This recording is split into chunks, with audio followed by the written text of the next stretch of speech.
Here on Lazer Update, we will go underwater and meet Dr. Melissa Hicks and explore her work from the Bahamas. Then we'll hear from Rob Bridge about an all-female composed concert full of wonderful, talented women. All that and more in the next 20 minutes.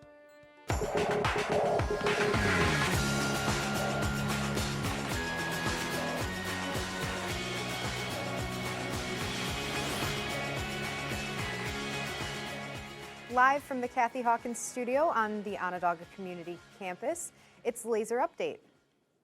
Good afternoon and welcome to Lazer Update. I'm Olivia Ramirez. And I'm Anaya Gamble. I hope everyone had a great break. But now that we're back, it means it's time to buckle down for these last weeks. And for some of us, our last couple of weeks here at OCC. It's definitely crazy to think that for some of us, we only got a couple of weeks left. But that's even more reason to enjoy these last weeks and really focus on finishing the semester strong. We begin with an OCC professor with such an outgoing personality, not only teaching science courses, but also running an ongoing science club. But unless you're interested in science or a member of their science club, you might not know what kind of classes she offers. This is Dr. Melissa Hicks, who is the Assistant Director for the college's Opportunity Program and Professor for Onondaga Community College. I teach mainly oceanography, but also historical geology. I've taught physical geology. I've taught environmental geology and the lab, physical geology and lab too. And then also the geology ecology of the Bahamas. Bahamas course, that course is designated as a field class. So for that class, basically, I have a core set of students. Usually it's somewhere between 5 and 8 students. We spend time learning about the geology and the ecology of the Bahamas here in order for the students to then create their own research project that they're going to do when we go down there. We're hitting our first field sites.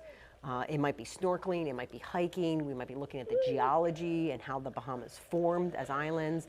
We might be looking at the ecology of the reef. We might be looking at storm damage. It allows me to do a lot of fun things with the students rather than just concentrating just on their education. I get to see more holistically how we can help them to succeed in the STEM.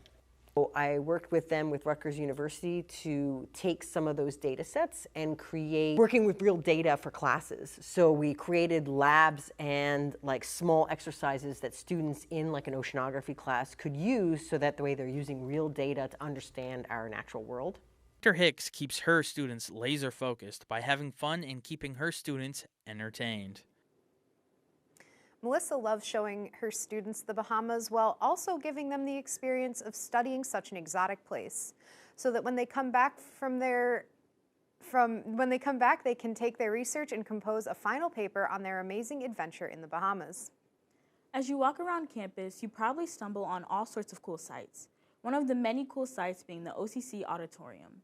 But not the auditorium itself, but what is commonly held in there. One of those things being an all-women's concert. Eric Shearer takes us there. On February 17th at 11:15, faculty and staff put on a consortium called Well-Behaved Women Seldom Make History. I had the privilege of sitting down with Professor Rob Bridge to learn more. The three of us have been a part of a lot of different consortiums, and so when we were approached about this, we thought, yeah, let's do it, and let's pick a day and have a concert. We think of percussion a lot of times as more male-dominated, but there are really great female performers and composers, and you're going to get a taste of that. There is then a piece for Marjorie Hyams, who's a famous jazz vibraphone player, and Andrea Scheibel is going to play that piece. I think it's important to have these kind of concerts because we're really able to get this out to other people, out to the public, and kind of show off like Recital Hall a little bit and OCC. Then there's a piece for multi-percussion, and that honors Evelyn Glennie, who's a world-famous multi-percussionist, and that's the piece that Jennifer's playing. And then there's a piece that honors Terry Lynn Carrington, who's a great jazz drum set player, and that piece is by Jury Shirao also. And that's the one that I'm going to play. And it's for a mixture of acoustic drums and electronic drums. 2 weeks later, we're going to go to Nazareth College, OCC's percussion ensemble. They have a week-long event every year celebrating women in music. And I could see us starting something like that. Visit sunyocc.edu/music to find out how you can attend future concerts.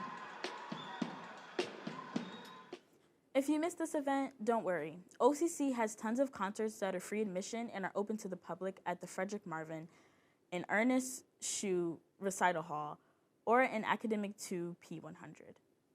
For example, 2 upcoming concerts will be a low brass recital on Friday, March 31st at 11:15 a.m., and the next one will be a sophomore and young composers showcase on Wednesday, April 5th at 7:30 p.m.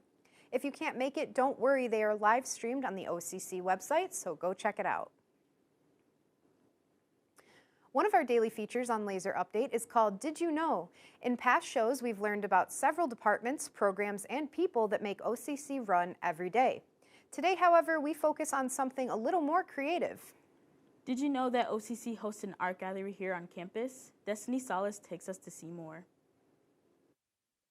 Downstairs of Ferrante is home to the OCC Art Gallery. This area is known as the Ann Felton Multicultural Center. Did you know about the person the center is named after? Anne Shuri Gardner Felton was born in the year 1941. She worked at Onondaga Community College, being a part of the OCC's faculty before her passing in 1992. Each year, students are recognized for their ambition and respect with the Ann Felton Multicultural Leadership Award. She was a champion of diversity, and today her legacy still lives on at OCC. The art gallery has all different types of exhibitions on display. Currently, its theme is abstract art, and it is featuring art from Rachel Baxter, Pam Paquette, and many more. The gallery is open from 11 a.m. to 4 p.m., Monday through Thursday. It is definitely worth the look. Before we break, let's take a look at all the upcoming events that are happening here at OCC. Check it out.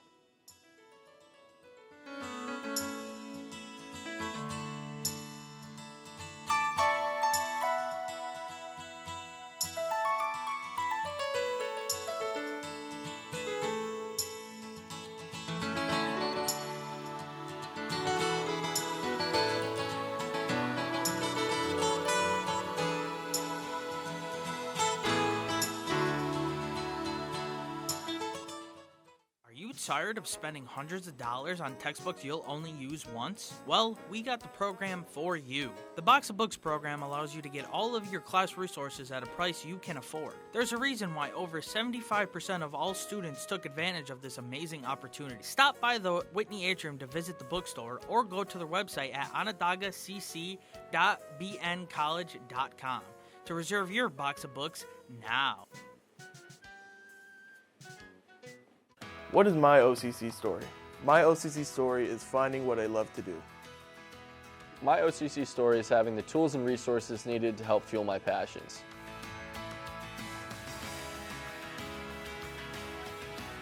My OCC story is a second chance to education.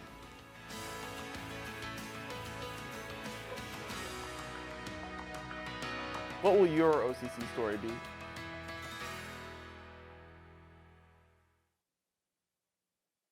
Murder Mystery 2 is coming out on March 31st, featuring Adam Sandler and Jennifer Aniston. It is a sequel to Murder Mystery 1 that came out in 2019, this time with a new mystery to solve. It'll be available on Netflix, so make sure you're all caught up before the sequel releases. Welcome back to Lazer Update. I'm Olivia Ramirez. And I'm Anaya Gamble. So far, we have learned so much about the OCC campus. Now we'll take a trip down to the BMC department. Then we'll take a look at how students can prepare for their future at the transfer fair. We start off with the BMC professor learning how he got into this department. Then later we find out his hobbies outside of OCC. Here's Brendan King with the interview. Anthony Vidala is a BMC instructor here at Onondaga Community College. Everyone knows him as the nice and busy audio technician, but not as many know about his story that made this his life. I kind of been involved and loved sound and music from a little kid. My family kind of got me involved with it because my uncle played guitar, my aunt sang, my dad played guitar, and they were always just kind of fooling around with like cassette recorders and things like that. So I was inquisitive, and I started being the one that would put the microphones out and let them, record them while they were playing. So that's how I kind of got interested in it, and then it just kept going from there. Every chance I had, I was just kind of curious about sound and music and audio. And While Tony does teach at OCC, he also freelances at the Red House in downtown Syracuse. He works on audio, instruments, and lights when he's working there. It's good. It survived COVID, which is interesting because it was shuttered for 18 months. There was really nothing. I know that they laid off a lot of people. I work there kind of freelance once in a while, so it's not like I'm an employee there. But I know that the people that were there, a lot of them got laid off, and some were brought back. Now they're starting to rebuild because they were devastated. They were like $1 million in the hole. So yeah, because a lot of those places, you know, they survive by selling tickets to shows. If there's no shows, there's no income. So they're coming back. They did get some financial help. There was a big federal grant program for places like theaters and performance venues, even like places that have live music and things like that that were hurting. So they got a grant to be able to pay their bills. A lighting designer that has to come in to figure out where to put the lights and how is it going to be, because if you have audience sitting all the way around, you don't want to blind people on the other side with big spotlights, right? So, you know, had to do that. Tony's expertise has given him a unique role to play at OCC, a BMC instructor, audio technician, and an audio designer that OCC students know and love. You can only be so laser focused here at Onondaga Community College, where the only Anthony Vidala teaches at. Anthony Vidala has so many talents and has such a big impact on not only the BMC department, but also all his work outside of teaching here at OCC. Most students worry about what happens after they graduate OCC. If that happens to be you, the transfer fair here on campus is the perfect event for you to attend. This fair will help you plan out your future and become more prepared moving forward. Morgan Kavanaugh takes us there. We host a transfer fair on campus for all students once every semester. We bring over 40 colleges to campus to meet with students to talk about transferring. We ask current OCC students attending the event questions on how this is aiding them for their future. You get connected with your admissions counselor and you get to learn all about the colleges in your area that you might not have known about. Education is very important to me. I gotta find out what's next for my life. Danielle Tehan, an admissions advisor at St. John Fisher University, located in Rochester, New York, sat down with us to truly highlight the importance of these events. I feel like the students that I've talked to, you girls especially, have amazing questions, lots of great interests. So this is just an opportunity for students to either learn about the colleges that are out there or to connect for the first time or reconnect with the admissions counselors at the institutions they're applying to. It's never too early to start thinking about your future. You know, the best time to plant a tree is 25 years ago. For more information on events held at OCC, visit sunyocc.edu. Don't worry if you missed this year's transfer fair. You can contact your success coach or you can reach out to the Career and Transfer Services to get help on your next adventure after OCC. Nowadays, most teens and young adults get their news from social media. But the real question is, can all of it be true? Allie Elkins takes us on the OCC campus to find out more. Whether it's through social media or internet articles, people today are getting their news from more sources than ever. But it's impossible to sift through all this information and determine what's correct and what's false. Today, I'm asking students on campus where they get their news and if they trust any of the info they're getting.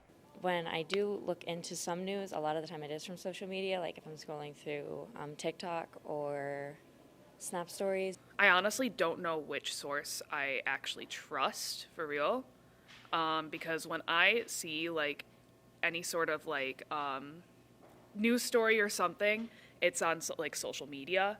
A lot of kids or like people my age nowadays, we get our stuff from social media, and I mean, a lot of us don't watch like the news directly. It's easy to scroll through social media and just believe what you see, but maybe we should be more skeptical of the things that we're seeing and check the facts before we make any opinions.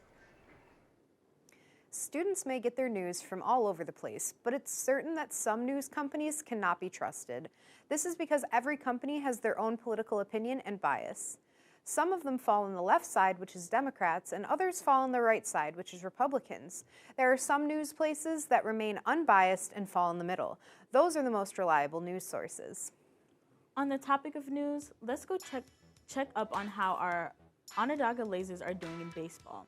We'll catch up on the most recent game, which occurred yesterday, and talk about who the star player was and the score of the game. After that, we'll have upcoming game dates for you. Also, stay tuned after the break. We're going to watch the TikTok of the month by one of our own BMC students.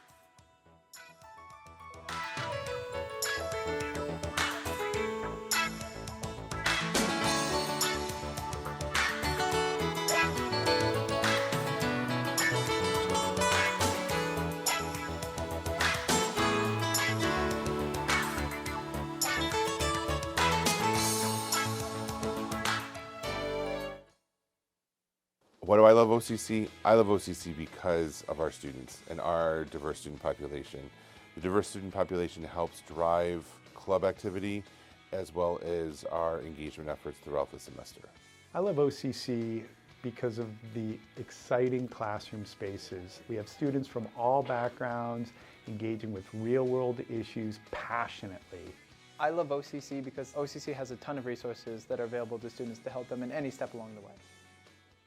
I chose OCC because it provided a great opportunity for me to help students in my local community.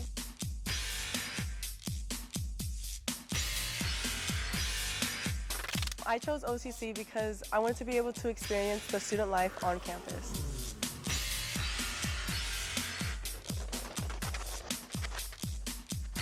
I chose OCC for the hands-on learning.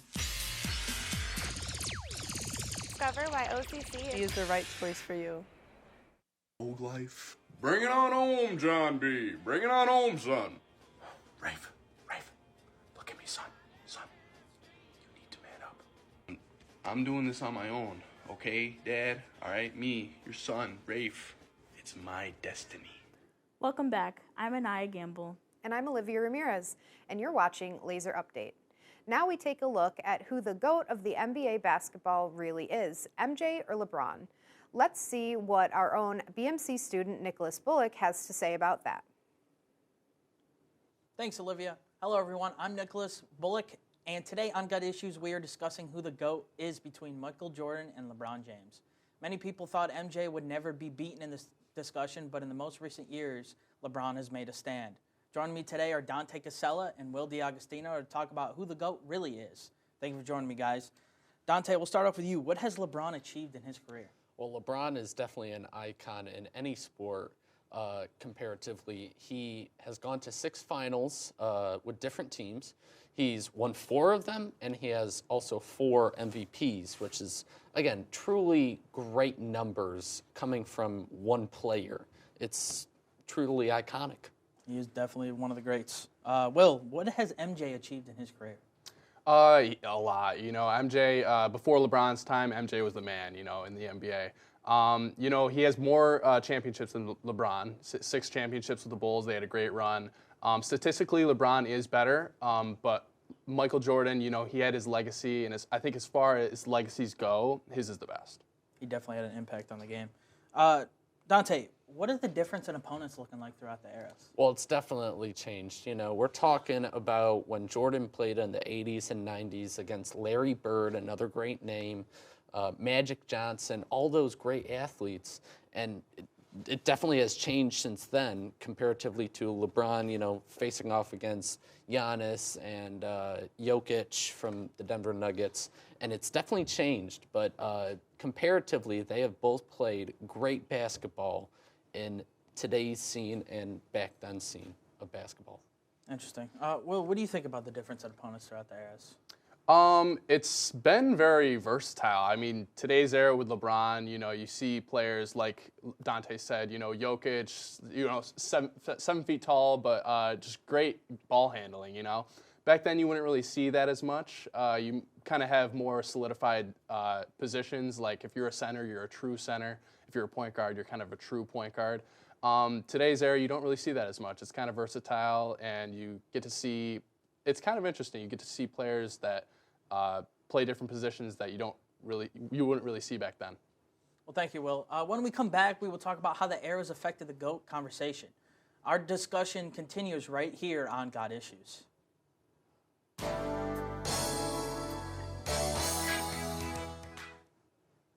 tired of spending hundreds of dollars on textbooks you'll only use once? Well, we got the program for you. The Box of Books program allows you to get all of your class resources at a price you can afford. There's a reason why over 75% of all students took advantage of this amazing opportunity. Stop by the Whitney Atrium to visit the bookstore or go to their website at onondagacc.bncollege.com to reserve your box of books now.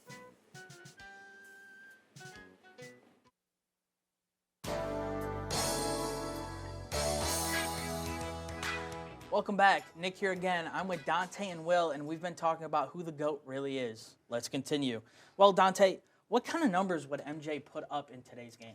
I feel MJ would be very successful just as he was back then because, you know, the defense in both generations, the 80s and 90s compared to today's, really, it has changed definitely, but I don't know if it would really affect Jordan if he played in today's game.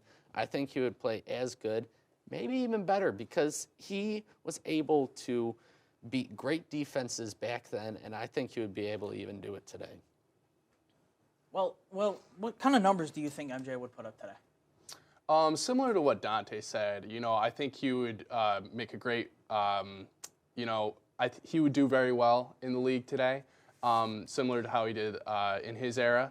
The players today have kind of, they're different than MJ's era. But I think MJ, you know, he would put up great numbers just like he did back then. Definitely. Well, Dante, do you think any other NBA superstars have a chance of competing with LeBron and MJ?